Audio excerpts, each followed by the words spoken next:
All right, we're ready to start Basics of Biblical Hebrew, chapter 25. We're going to be looking at Niphal Weak Verbs. But before we do that, we'll have an insight. We'll go over the workbook, see if there's any questions. We'll go over translations. Then we'll go to the Niphal Stem Weak Verbs and vocabulary. So for the insight, it's kind of a follow-up from several weeks ago when we were in chapter 22. We were studying participles, and we looked at the insight was on the first verse, Yahweh is the one shepherding me, and how that is superior to just saying the Lord is my shepherd, as if that's some kind of a title. That's who he is, that's what he does, as more of a title. But if he's the one shepherding me, that's a relationship. He's the one that's leading me. He's the one seeing to it that I'm taken care of. He's the one that's protecting me. It's just a much more endearing, much more intimate statement to realize that is a participle. Well, so today we're going to look at verse 6, the last verse of Psalm 23.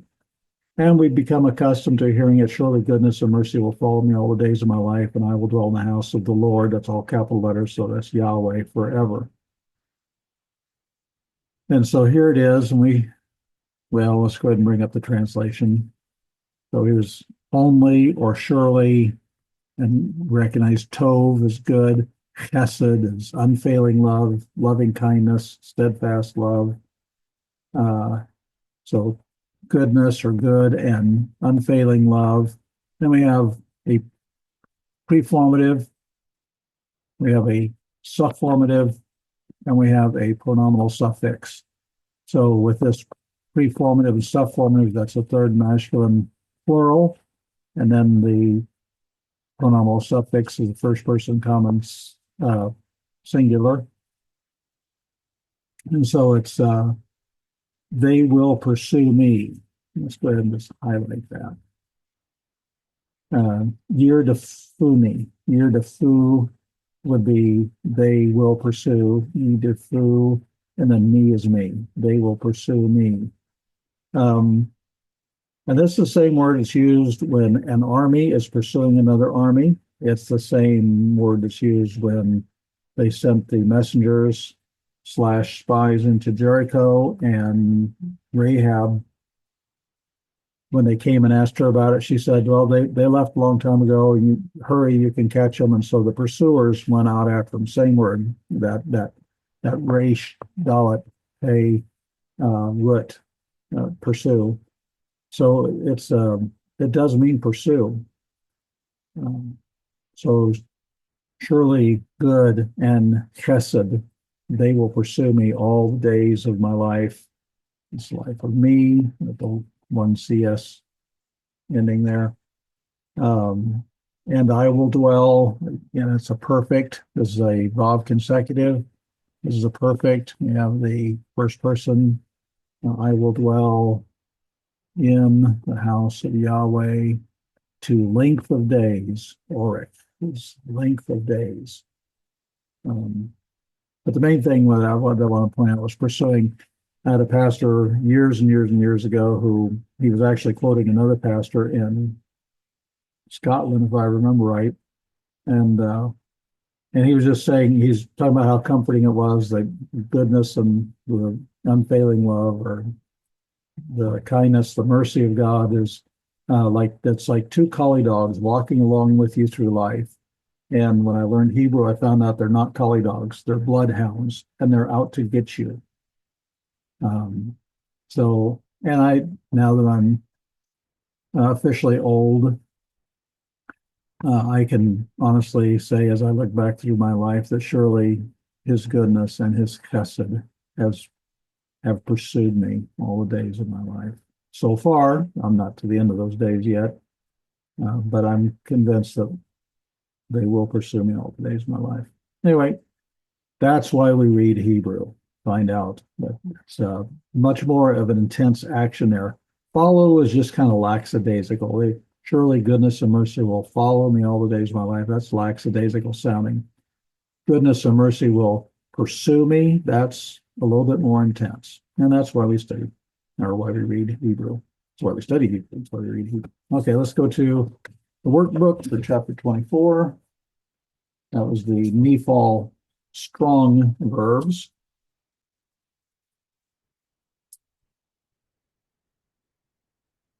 It starts on page 102. Were there any questions on any of those?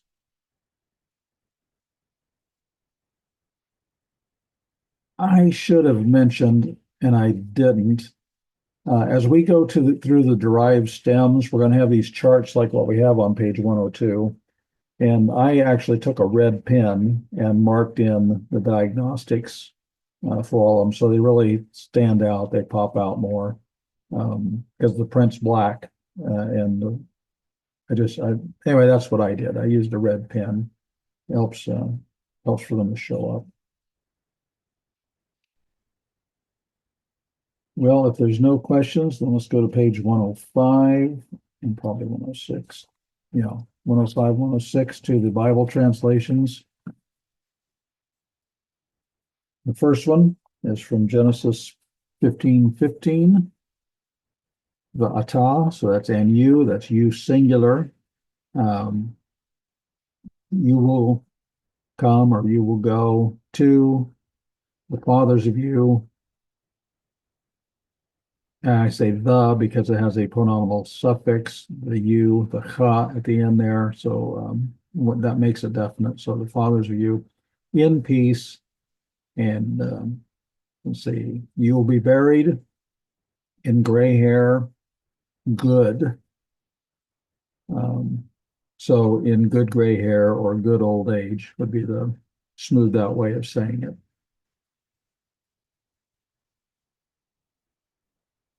And so looking for Niphals, we're looking for either a noon on the front or we're looking for a dagesh in the first root letter, and that would be you will be buried. Notice that's tikaver. The kof, I'm sorry, yeah, kof. The kof has a dagesh in it, the first root letter. And so, and the T on the front of the tav, that's our preformative, second masculine singular preformative. And so it's not you will bury. If there was no dagesh in the kof, we'd say you will bury, but this is a niphal, so it's passive, and so you will be buried. Okay, number 2, it's coming from Genesis 49:2. Right off the bat, we see the first word, we've got the dagesh and the kof there. And so, but this is, we see the he on the front. This is an imperative. So we have he kav tsu, kavatsu. I'm sorry, he kavatsu. So we have the dagesh and the kof. That's shows that's from the noon of the niphal, and the he on the front. That's our identifier for the imperative. So, and when we see the u ending, so this is actually a masculine plural. Be gathered. It's a command. Be gathered. And here, there's another imperative. Sons of Jacob. And hear or listen to Israel, the father of you all. Okay, I think that's everything on that one. So number 3 from Genesis 21:8. And he grew, the male child or the boy, and he was weaned, and he made, that's the verb, the subject follows it, Abraham. Abraham made a drinking feast, a great one, in day to be weaned Isaac. So on the day that Isaac was weaned. So we have 2, in fact, these are stacked on top of each other in the workbook there. We have V'yigamal, the dagesh and the gimel is our indicator of where the niphal noon dropped out. And then right below that, we have again, the dagesh and the gimel, that's the where the noon dropped out, and he was weaned. So both of those are passive.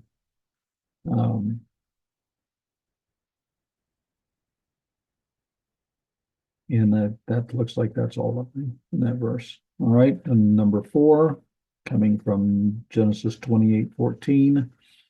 And he will be, or we'll probably say, and it will be, but it is third masculine singular. And he will be your seed as dust of the earth, and you will break through or spread out seaward. There's a directional hey at the end of that. Yama. Yam is sea. Yama is seaward, so it would be west. And eastward. We have another directional hey there. And eastward. And northward. And southward or Negev word. So all of those have directional hays. And they will be blessed in you, all the families of the ground, and in your seed. So we have the Niphal, the word with the Niphal form is the second line, fourth from the end. V'niv rachu. We have the noon there. Now, one of the tricky things here, and they will be blessed, that is a possibility. They, because we have the shurik, subformative there. The root is the beit resh kaf. Okay, those 3 letters are the root. So we have a noon prefix. That's how we know it's a Niphal, and it's got the hirik vowel. So ni, so niv rachu. But it's also possible for a Niphal to be reflexive, not just passive, but reflexive. And so it could be translated as, and they will bless themselves. So you could have it either way or both ways if you just make a note of it in your workbook. And they will be blessed, that's passive, or they will bless themselves, that's reflexive. But both of those are possible with the Niphal. Okay, and then number 5, Genesis 9:6. We start off with a participle. See that O vowel on the first word there. One pouring out of blood of the man, by the man, his blood, or the blood of him, he will be poured out, because in the image or in the likeness of God, he made the man. And so he will be poured out. Yishafek, we have a yod preformative, so it's third masculine singular. We have the dagesh in the sheen. There's our noon for the Niphal, and so he will be poured out. Okay, number 6. Ruth 1:16 and 17. Okay, that's a little bit longer.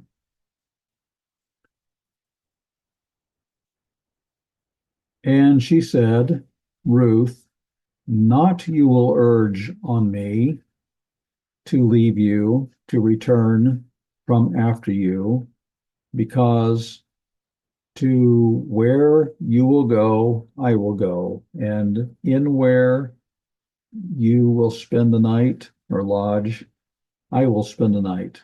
People of you, my people, and God of you, God of me. In where you will die, I will die, and there I will be buried. Beautiful. So we have the very last word, I will be buried. We see the aleph preformative, that's an imperfect. So it's I, but we have a dagesh in the first root letter in the kof, and so that is our indicator of the Niphal. Ekaver. Ekaver. Kever is a grave, but when it's a verb, it's to bury. And with the Niphal, I will be buried. See, was that the only one? I think so. Number 7, we start off with the Niphal. We see the knee right off the bat on Shabbat.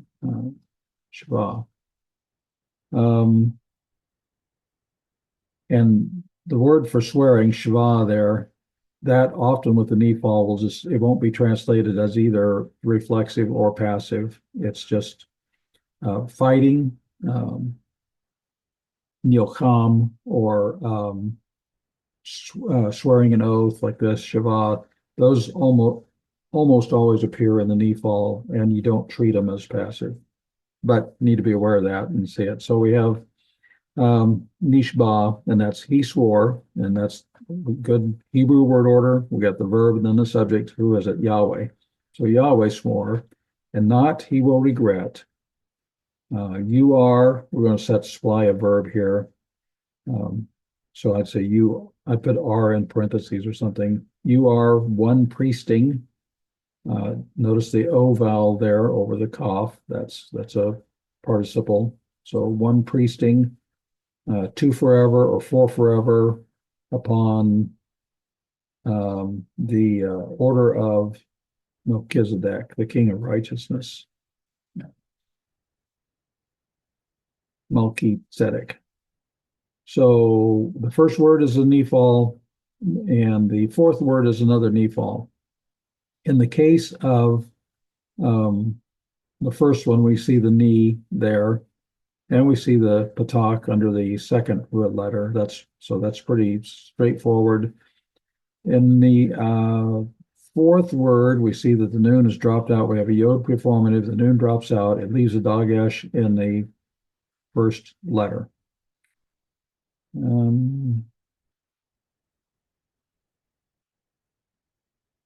think that's it on that one. Okay, number 8 is from Malachi 2:6. Law of truth. She will be in the mouth of him, and iniquity not he was found in the lips of him. Okay, so the last word on the first line, nimtza, the mem tzade aleph word means he found, but with the ni on the front, it's a perfect, so it's third masculine singular. He was found, it's passive. Okay. Number 9, Jeremiah 33:17. So we can say for or because for the key there, for thus or because thus. He said Yahweh. So we have good verb, subject, word order again. For thus, he said Yahweh. Not he will be cut off to David or for David, a man sitting on the throne of the house of Israel. And so we have the Niphal is the one he will be cut off. We have karat, which is to cut. We see the yod preformative, so it's third masculine singular. Preformatives and subformatives do not change in any of the derived stems. So what we learned for the call carries over. But what we do see is we have the dagesh and the kaf. That's where the noon went. He will be cut off, not he will cut off. If there's no dagesh, it'd be he will cut off, but this is he will be cut off because it's passive.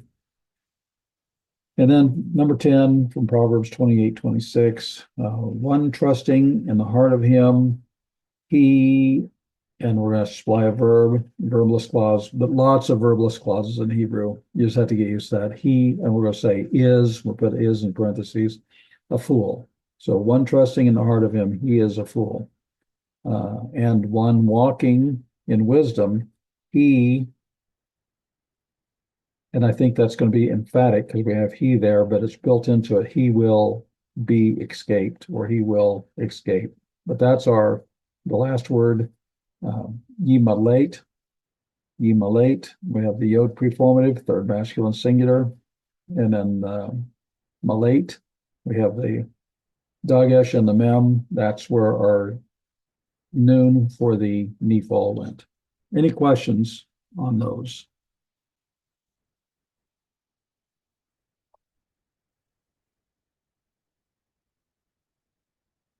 All right.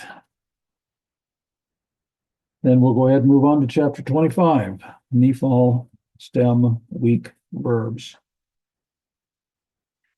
And there really is not much to learn in this chapter. Mostly we're just going to apply stuff we've already been exposed to, stuff we've already learned. And that's going to be things like gutturals can't take dog eshes, or gutturals do not want the schwa, and that type of thing. Mostly, and then a review of last week. We will do a review of last week as well, quickly. But the knee for the sign for a knee fall, the diagnostic for the knee fall, we're going to see that pretty readily. But we'll look at all the exceptions. So learning objectives, we want to review the Niphal strong verbs. We want to identify the 3 gutturals, 3 alepphs, and 3 hay verbs when they are in the Niphal stem. And then we also need to be able to identify the Niphal stem in the 1 gutturals, 1 nouns, and 1 yod verbs. So start off with a review of what we looked at last week, because all of this carries over again this week. So we've spent time looking at the call stem, a lot of time on the call stem. And as I said, all the preformatives, all the subformatives, all those stay the same. That's why it's just imperative to learn those. But from the call stem, we have a number of derived stems. The Niphal, Hefil, Hofil, PL, Pual, and Hepalel. So we're going to be looking at what happens to the words to identify these stems. Why are there so many stems? Because what English does by adding words, Hebrew does by changing stems. And so we have simple action like he broke, or causative action like he caused it to break, or intensive, he shattered it. Those are the types of action. And then you have the types of voices, active, passive, reflexive, that tells you the relationship of the action to the subject. Active means the subject did it. If it's passive, it means it's happening to the subject. And if it's reflexive, it's the subject acting upon themselves. And so that's why we have all these derived stems. Well, call is not derived, but all the rest of them are derived. The call is simple, active, simple action. But the rest of them tell us what kind of action it is, whether it's simple, causative, or intensive, and it tells us whether it's passive or reflexive, active, passive, or reflexive. So Niphal, where do we get that word? Well, we have the pei, ayin, lamed word that means work. It also means verb. I looked it up in a modern Hebrew dictionary, and that's still the word for verb, or it can be used for verb anyway. So we take that word, and all the derived stems, we take that word and we put in the diagnostic. What is it that happens to it in the different stems? And that's how we come up with these names. Niphal doesn't mean anything particular, but we notice we have ni and the a vowel there, and we look at the word Niphal in Hebrew, and we see the ni, and we see the patak there under the ayin. That's Niphal. Those are the diagnostics. That's what we look for. So Niphal is simple action. It can be passive. It can be reflexive. It can also be reciprocal. And we talked about that a little bit while we were going through the workbook. Some Niphals translate like active verbs, and we talked about that too, like swearing or fighting. Those are often Niphals, and if not almost always, but you don't treat them as passive. It's hard to be in a fight and be passive. You just get beat up. You're not fighting at that point, you know. So we have these types of action. We have the different voices, active, passive, reflexive, and we want to look at Niphal as a passive. So going back here, it's simple passive action. Katal, he killed. That's the call form. But for simple passive, it becomes niktal. Niktal. We have the ni on the front, and so instead of he killed, it is he was killed. It's passive. Okay. Or if we look at Shema, he heard, that's the call. But for Niphal, it becomes nishma, and so that's passive, and he was heard. Okay, and then also the Niphal does double duty. It's can also be reflexive. So we'll come back. Niphal is still simple action, but it's sometimes reflexive. So Shema, again, is he heard. And then Nishma, he heard himself. That would be reflexive. It could just be he was heard, but he heard himself. And like I said, we talked about that in our translations too.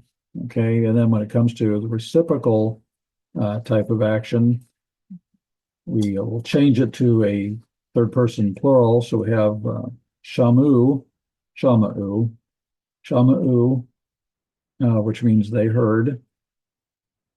And we make a Niphal, we put the ni on the front. The Shurik subformative does not change. And so it becomes nishma'u, they heard each other.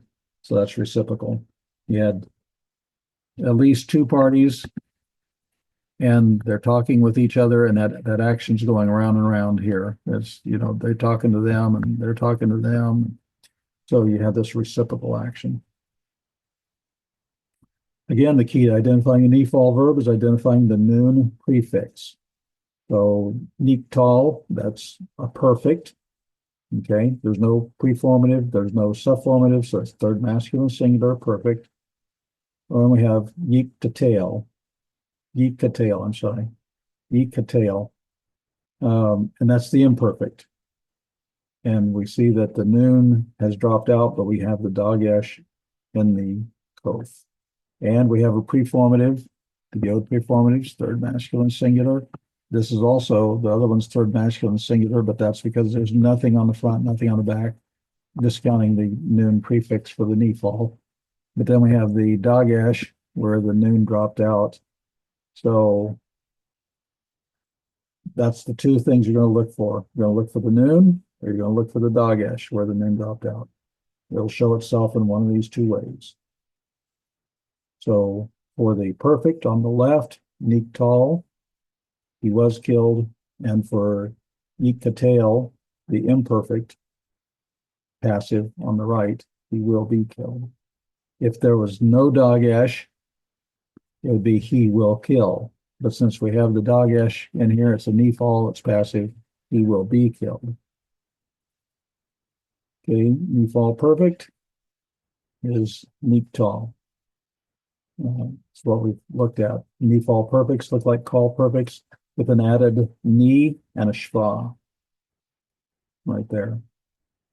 So that's your diagnostic. That's what you look for. Okay, when it comes to the imperfect, we want to add the noon prefix for a Niphal. It goes before the preformative. We have the yod preformative there for third masculine singular. If there are preformatives, and if it's an imperfect, it's going to have a preformative. All the imperfects have preformatives. Half of them have subformatives, but all of them have preformatives for an imperfect. And so we still have this yod, which is going to be 3ms again.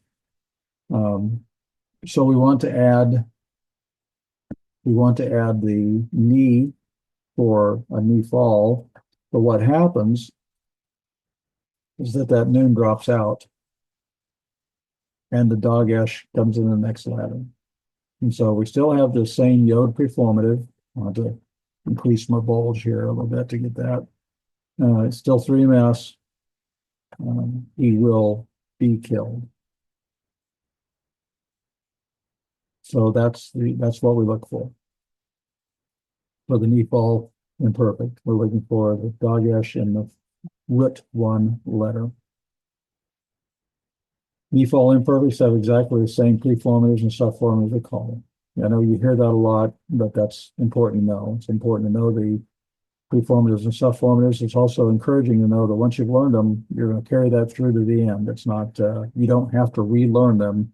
You don't have to relearn all the forms for all the stems. So the preformative is the same. The ye there is the preformative for third masculine singular. Okay.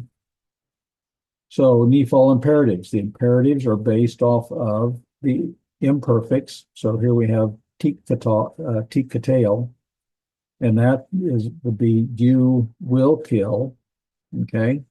But we have the dagesh and the kof for the noon of the Niphal, but for the imperative, the tav preformative is going to get substituted with a hey. So it looks like that. Hikatail. Hikatail. So that's what the Niphal imperative looks like. And the fact that we don't have anything on the back, that means that this is a masculine singular imperative. You're telling one person, one man, to kill, or be killed rather. Without the Dagash, it would be kill, but with the Dagash, it is be killed. The default infinitive construct looks exactly the same. Oftentimes, an infinitive will have a lamed preposition with it. You can also tell by context. So it has the same form as the imperative 2ms. The Niphal infinitive absolute. So the previous one, this is infinitive construct. So just to be killed is what that would be, to be killed. And now we have the infinitive absolute. So it's still an infinitive, but the infinitive absolute can take either form. You can put nik tol, we have over here on the left, or you could have the he added to the front and have the Dagash for the noon and be ikatol. Ikatol. It could appear either way. So all Niphal strong verbs, in all Niphal strong verbs, the noon prefix will show itself in one of these two ways. And infinitive absolutes can use either. Niphal participle. Niktal. Participles have noun endings. Well, in this case, we don't have an ending. And so it's going to be a masculine singular participle. So just reviewing these quickly, with the perfect, you don't have a preformative. The noon doesn't usually drop out. You have the ni, so we have niktal. Imperfects, you have preformatives. The noon drops out. You get the Dagash in the root one letter. Yikatail. Imperative, ikatail. Infinitive construct, ikatail. Infinitive absolute can be niktol or hikatol. And then participle is niktal. We're going to come back and look at this again, but again, you're always going to look for that noon prefix, and it's going to show itself in one of those two ways. It's either going to be a noon or it's going to be a Dagash in the root one letter. Now, it sounds like a broken record, but that's repetition is the essence of education. So now we've reviewed, we want to look at Niphal 3 gutturals, 3 alepphs, and 3 hays. But let's do ourselves a favor. I want to kind of cut to the chase here. And on page 283 in your book, in 25.13, we have a summary of all the conjugations across the top, perfect, imperfect, imperative, so forth. And we have the strong verbs. And then we have the different weak verbs, 3 alepphs, 3 hays, 1 gutturals, 1 noons, 1 yods. I want to just ignore this first time through at this first glance. Let's ignore the 1 gutturals. Okay, we're going to talk about those. But looking at everything else, you go down the column, you see ni, all the way through. Perfects are easy. Ignoring, again, the 1 gutturals, because we're going to talk about those. You look at the imperfects. You have preformatives on all of them, and in every case, you're going to have a Dagash in the root 1, except for the 1 guttural. We'll come back and talk about that. Imperative, same thing. When you go through and just look through all these columns, you find the same diagnostic. It's a piece of cake. It's either going to have the noon, or it's going to have the Dagash in the root 1 letter. So the really big one that you have to remember is the 1 guttural, because the guttural is going to reject the Dagash. And we'll look at what happens. But here again, this is all stuff we've already seen. We're going to just be, so it should mostly be review.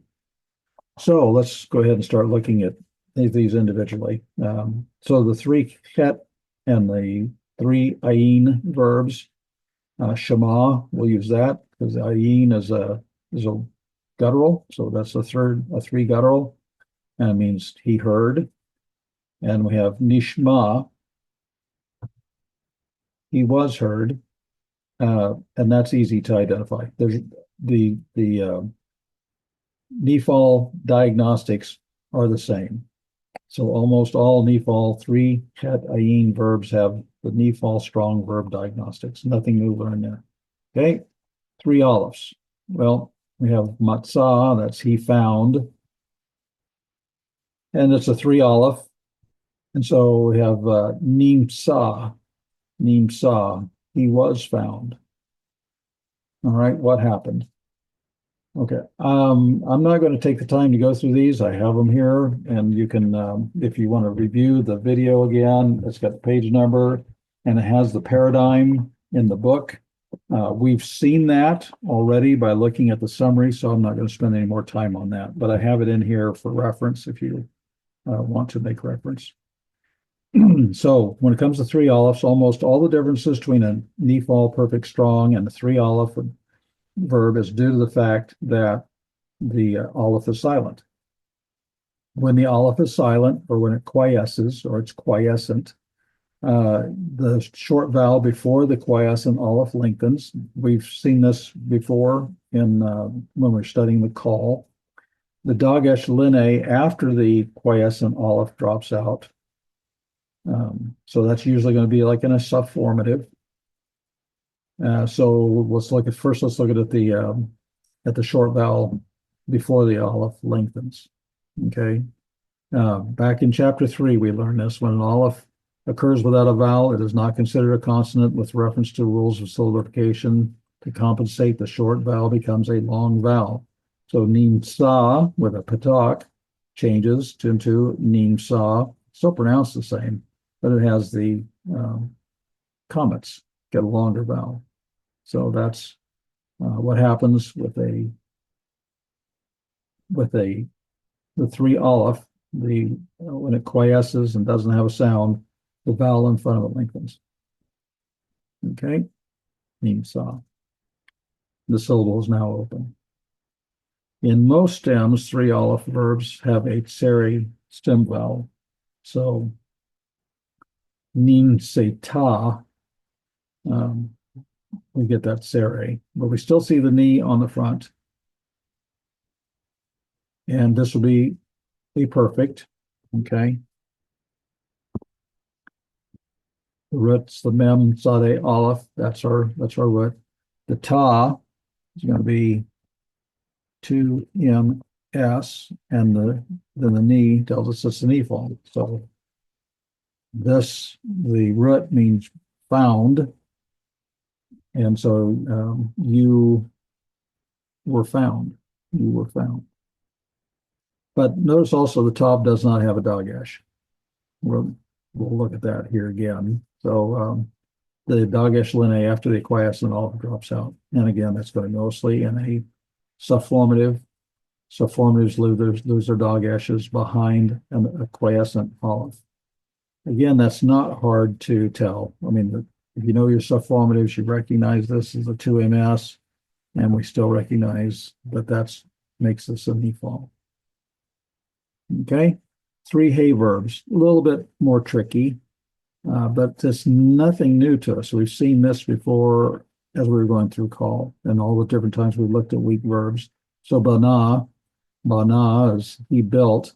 I was just wondering if you somehow had please on that. That would be na. So that'd be bana na, but that's getting too far down a different road.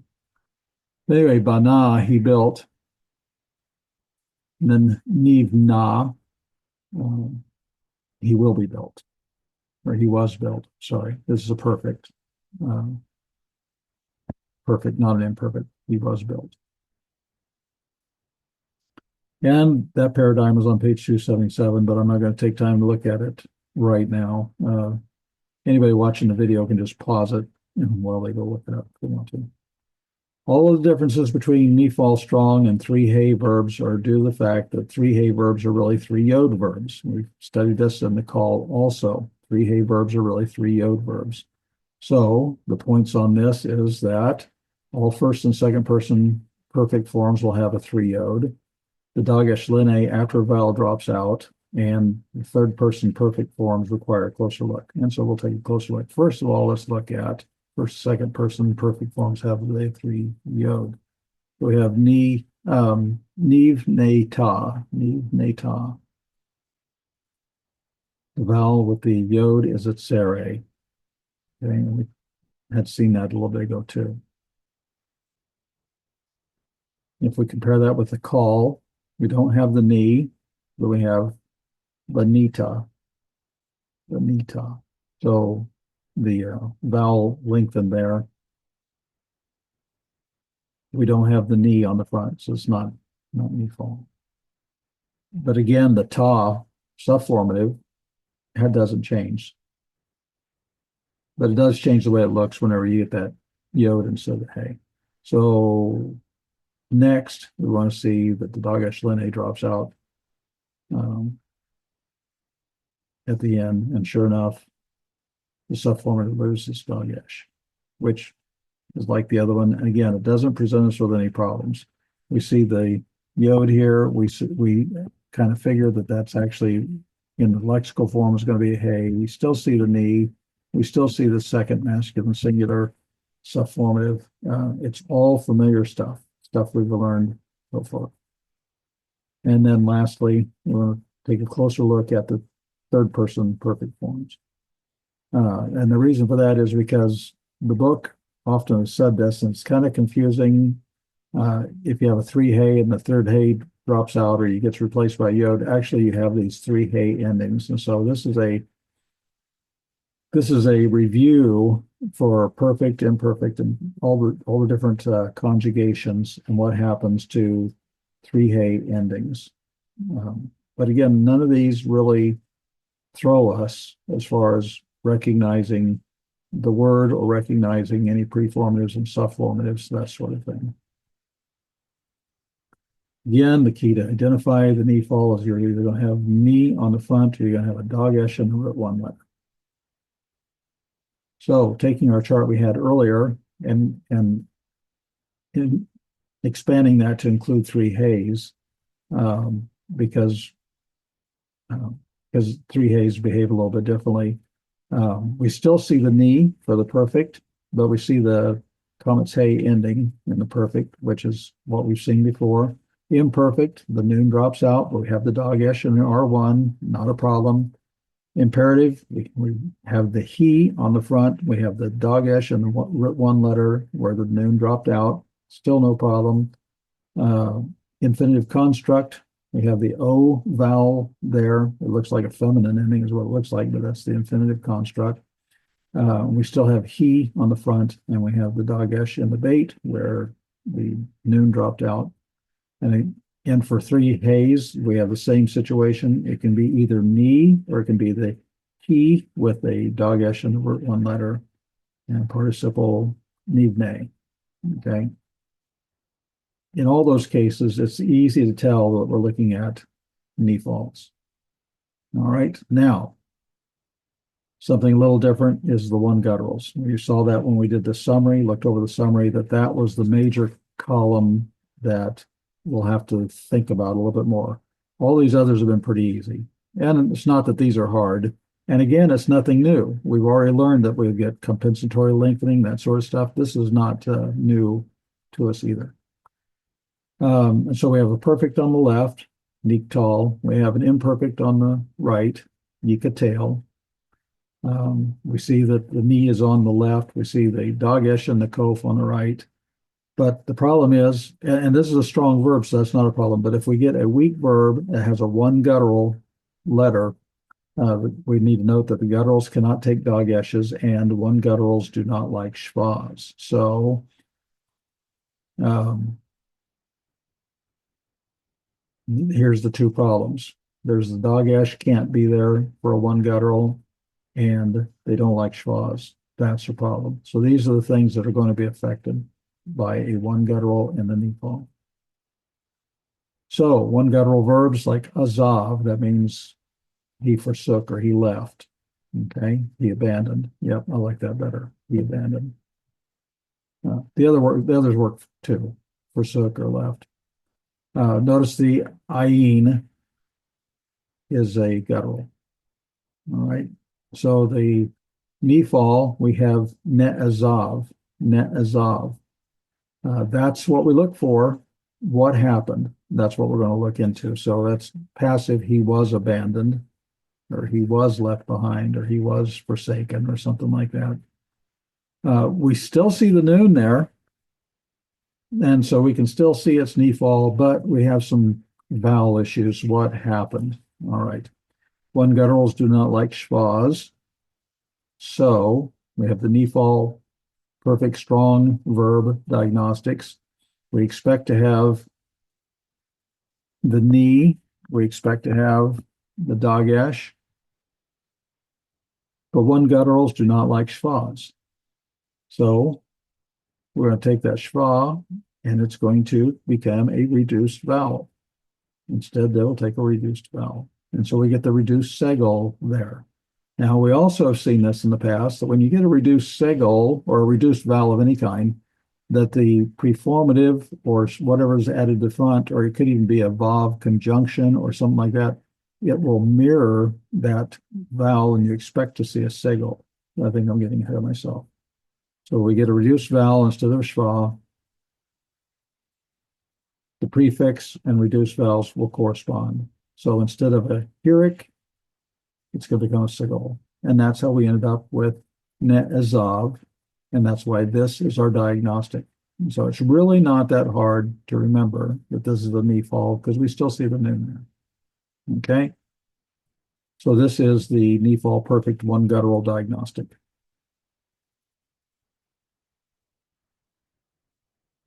The Niphal imperfect strong verb diagnostics. Again, this is if it was a strong verb, if this was something besides an ayin, that's what we'd expect to see. We have the 3ms preformative, but we got a problem here. This is a guttural, and it can't take the dagesh. So we have to have something happen. We can't just apply the diagnostic. Gutturals can't take dageshes. So this is a problem. But the solution, we've seen this before. The dagesh does not appear there. It goes away, but it ends up lengthening the previous vowel, the hirik, to its sere. And so I didn't do it in this one, but in the past, I've sometimes had the little dot actually just move down next to the hirik. But the point is, we've seen this many times where when a dagesh leaves, it'll often give you compensatory lengthening. Okay, and so this gives us our Niphal imperfect one guttural diagnostic. When you see that sere there, you say, okay, that lengthened.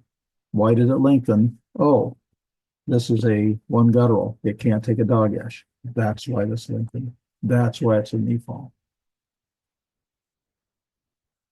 Okay, and they have the paradigm on page 279. But we looked at the summary, so we'll move on.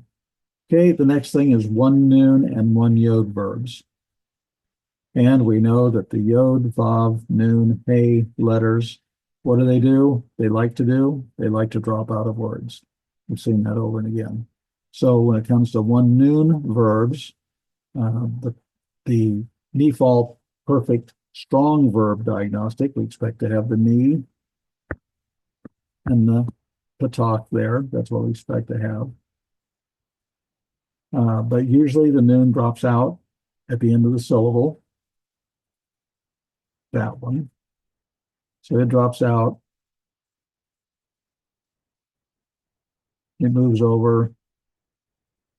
A dagesh is added to the next letter to compensate. And that's the sade. And there's the so there's our, that's what happens with one noon verbs. Nitzal. Natsal, I think that was our vocabulary word last week. It means he delivered. So Nitzal with a Niphal form would be he was delivered. He was delivered. So that's our Niphal perfect one noon diagnostic. We still see the noon there. We still see the Dagesh. It's not that hard to see. The only thing would be to know, okay, there was another noon in here. The Dagesh is telling us there was another noon, and so that would be the root. This is the prefix. Okay. So that was perfect for imperfects. Now we're going to look at imperfects. Well, imperfects, we're going to add a preformative to the front.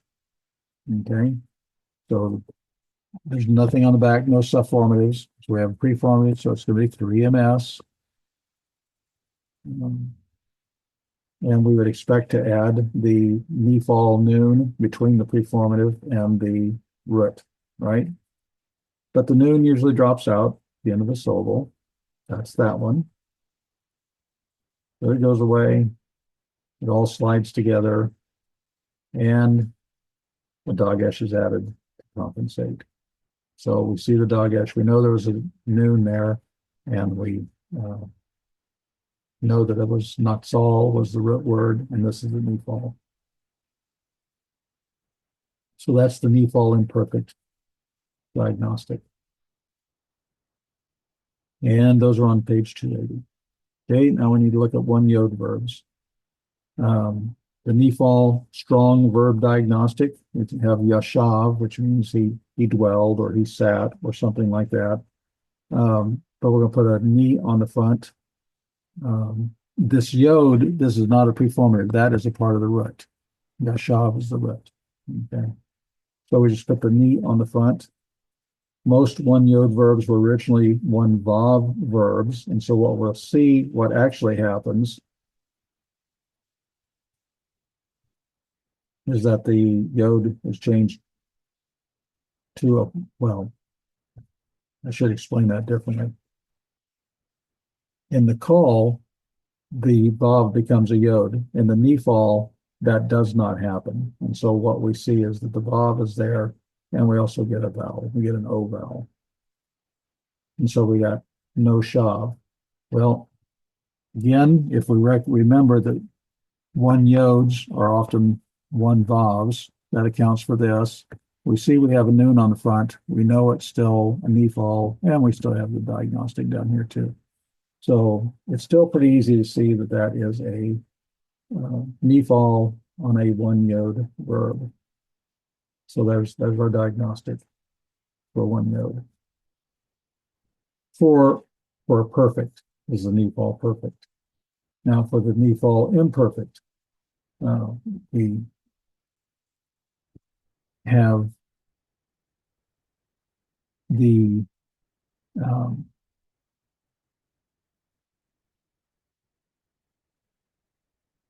we have a 3ms, and we have a part of the root, right? So again, we know that most one yod verbs were originally one vav verbs. They changed in the call. They did not change in the Niphal. And so again, we're going to replace the yod back to its original vav. And so there's our diagnostic. Yivashay. This is still 3ms. This was the original yod of the root. And there's our Dagesh to say something dropped out. The name dropped out. Okay, those are on page 281. So let's just take a quick look again at the summary on page 283. As we go down through there and you can see everything's consistent. We looked at the perfects, we looked at the one gutturals, and we see ne'azav. Okay, that's easy. We still have the noon for the Niphal, and we know that the guttural can't take a Dagesh, it can't take a shva. When we get to the next column for the imperfects for one gutturals, we see the yod, we see that sere. Aha, there's compensatory lengthening. Why? Because it wanted to put a Dagesh nayin. Why didn't it? Because it's a guttural, it can't take it. We go, oh, okay. that would have been the noon for the Niphal, and that is why we have the compensatory lengthening.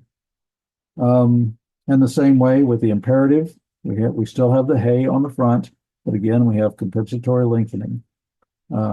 Infinitive construct, same thing. We see the compensatory lengthening. When we get to infinitive absolute, we actually, one form, we still see the noon on the front, but in the other form, we see the compensatory lengthening. And then finally, in participle, we see the same thing where the guttural could not take a schwa, and so the schwa changed to a reduced segol, and then that was mirrored under the noon. All right. So that's everything. So let's go over the vocabulary. And that's on the same page, 283.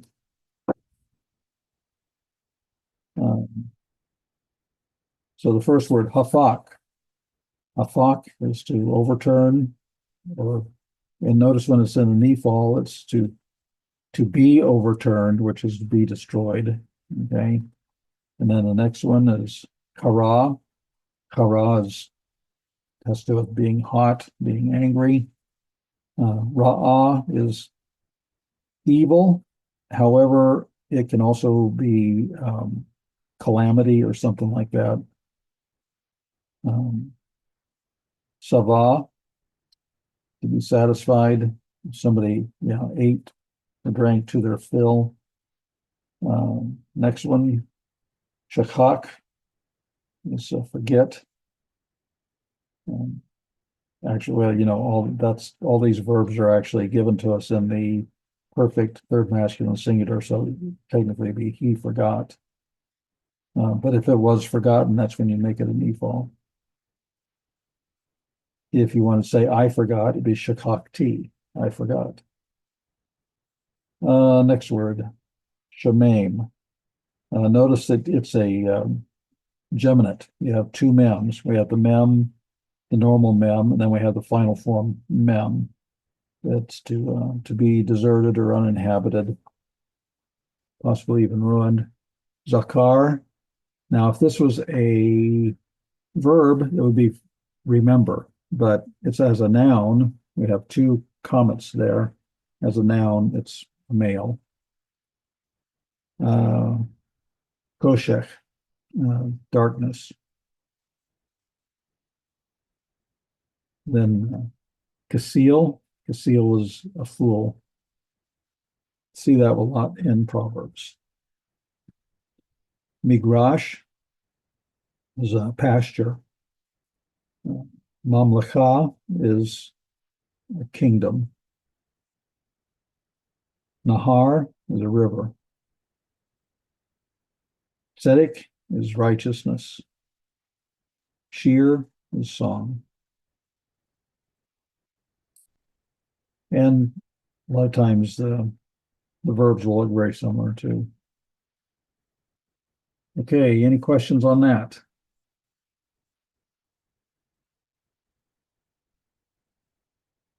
All right, so for homework, we have a little extra this time.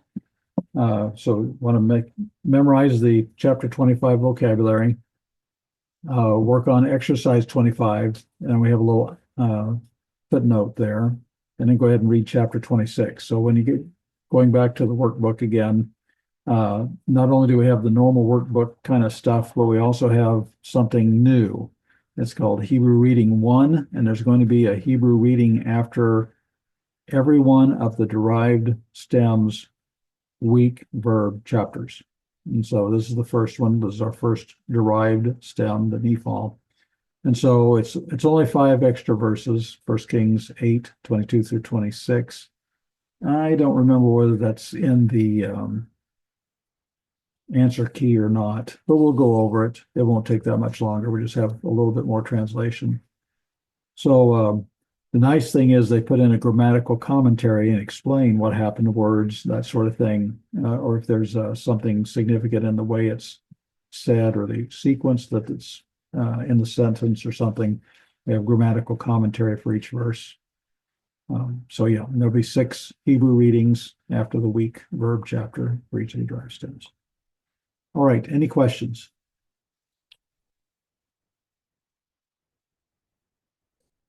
Okay, we will be done.